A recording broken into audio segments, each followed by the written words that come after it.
শুরু করিতেছি মহান সৃষ্টিকর্তার নামে। শুনেন, মহান মে দিবসে আন্দোলন করতে গিয়ে শ্রমিকরা জীবন দান করেছিলেন। আর আজকে এই মহান দিবসে, মে দিবসে আমার সামনে একটা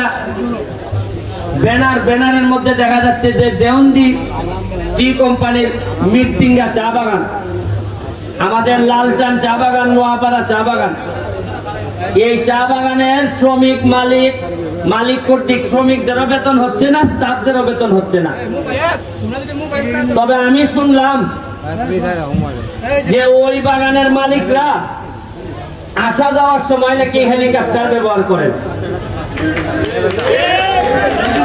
তবে আমি আপনাদের মালিকদেরকে বলে দিতে চাই, ওই বাগানের মালিকদেরকে, আগের এমপি নাই, এখন ব্যারিস্টার সুমন, বেতন না দিয়ে যদি হেলিকপ্টারে আসেন আপনি যাইতে পারবেন, হেলিকপ্টার আর যাবে না।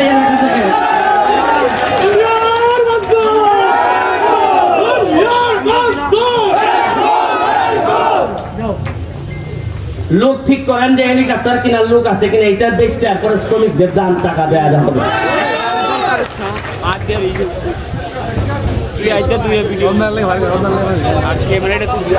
আমি মালিকদের জন্য, মালিকদেরকে বাঁচানোর জন্য মহান জাতীয় সংসদে জানি যে মালিকরা না বাঁচলে শ্রমিকরা বাঁচবে না। মালিকরা 100 টাকা কেজি যদি চা বিক্রি করে আর 100 টাকা 1 কেজি চাতে যদি 200 টাকা খরচ পড়ে, প্রতি কেজিতে যদি 100 টাকা লস হয়, তাইলে কি এই মালিক টিকবে? আর মালিক না টিকলে কি শ্রমিকরা কোনো টাকা দিতে পারবে?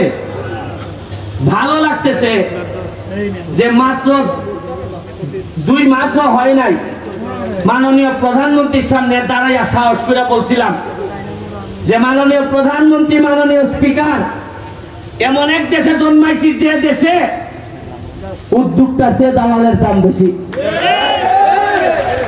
আমাদের কাছ থেকে কিনে নেয় 100 টাকা, আর আমাদের দালালরা, সিন্ডিকেটরা 1 কেজি চার দাম হইল গিয়ে রাখে 400 টাকা।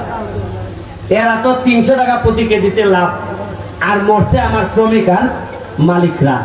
এই জন্যই আমার নির্বাচন একটা গুরুত্বপূর্ণ কথা ছিল যে মজা মারে ফজা ভাই, আর আমরা খালি বইটা পাই, হবে না হবে না হবে না।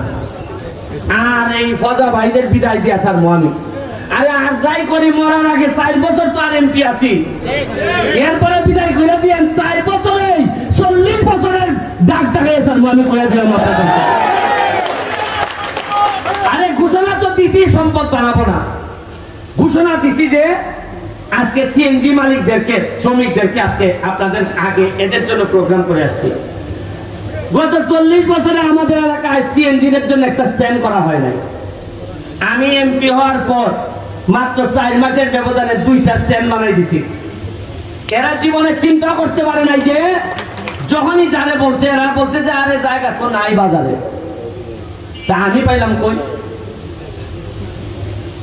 মানে সবাই নিজের নিয়ে এত ব্যস্ত। শ্রমিকদের আন্দোলনের কথা একমাত্র শ্রমিকদের পক্ষে ওই 1 মেতেই পাঞ্জাবি পরে আইসা নেতারা কথা বলে, এরপরে আল্লাহর কসম করে এরা কোনো কাজ করে না। লম্বা লম্বা বক্তব্য দেয়, উড়াইলাইমো বাঙ্গালাইমো দেখতাছি। আচ্ছা বলেন তো, আমার একটা কথা বলেন, আমি কি সোনারগাঁয়ের মাধবপুরের একমাত্র এমপি? এর আগে কি এমপি মন্ত্রী ছিলেন না? এই সারা সিলেট বিভাগের মধ্যে এমপি আছেন 19 জন। কতজন? 19 জন। আর চা বাগানের শ্রমিকদের ভোট নেন, চা বাগানের শ্রমিকদের কথা বলেন, নেত্রীর কাছ থেকে সুবিধা নেন, এরকম এমপি আছেন মিনিমাম 10 থেকে 12 জন। কেন? চা বাগানের মানুষের ভোট নিছেন। আর একবার আমার চেয়ে বড় বড় পদবীধারী এমপি মন্ত্রীরা ছিলেন, আছেন সিলেট বিভাগের, আছেন চট্টগ্রাম বিভাগের। একবার কি দাঁড়াইয়া প্রধানমন্ত্রীর সামনে বলতে পারেন নাই যে চা বাগানের লক্ষ মানুষের ভোট নিছে? একটা মিনিটের জন্য দাঁড়াইয়া বলতে পারেন নাই যে আমাদের শ্রমিক মালিকরা মরে যাচ্ছে, চা বাগান ধ্বংস হচ্ছে, ধ্বংস থেকে বাঁচান মাননীয় প্রধানমন্ত্রী। কেন আমার বলতে হইল?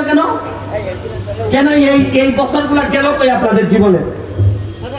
এই যে আজকে যে আমি দাঁড়াইছি, মনে করেন এই খবর দেওয়ানজির মালিকের কাছে যাবে না? দেওয়ানজির মালিক এরা ফোন করে কইবো যে এ কিন্তু সেট ছেড়ে বউ, কিটা কইবো এ সেট ছেড়ে টাকা লাইন দিলাও কিছু। আপনি কি মনে করেন কইতো না?